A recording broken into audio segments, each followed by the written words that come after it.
Morning students, myself Divya Soni. आज मैं आपको पढ़ाऊंगी वाक्य। हमने जो सब चैप्टर पढ़ा था कल, वाक्य और शब्द, उसमें शब्द हो गया था, वाक्य नहीं हुआ था। वाक्य सेंटेंस क्या होता है? शब्दों के सही मेल से वाक्य बनते हैं।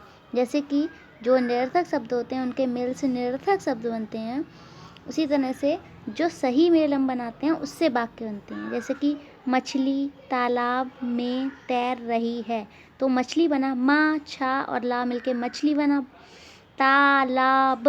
इसी तरह से ये जो वर्ड बनते हैं, वर्णों को जब मिला लेते हैं तो एक वाक्य बन जाता है।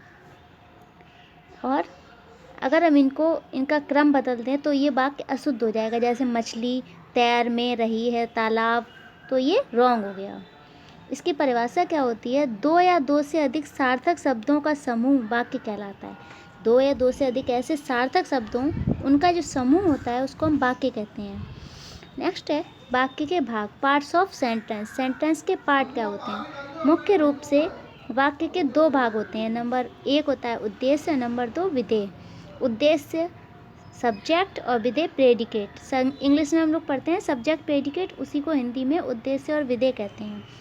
वाक्य के बारे में, वाक्य में जिसके बारे में कुछ कहा जाए उसे उद्देश्य कहते हैं।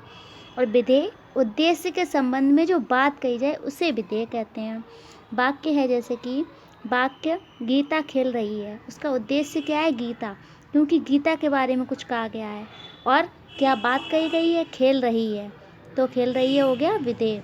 उसी तरह से चिड़िया उड़ रही है, तो चिड़िया हो गया उद्देश्य, क्योंकि चिड़िया के बारे में कुछ कहा गया है। और उड़ रही है हो गया विधेय, क्योंकि ये जो बात है वो उड़ रही है।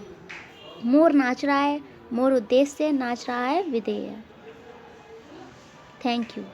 इसमें विशेष क्या होता है? व्याकरण हमें शुद्ध शब्दों के साथ साथ शुद्ध वाक्यों का भी ज्ञान कराता है। अगर व्याकरण का ज्ञान नहीं होगा हमें, तो शुद्ध शब्दों के साथ साथ हमारे वाक्य भी शुद्ध नहीं हो पाएंगे। Thank you.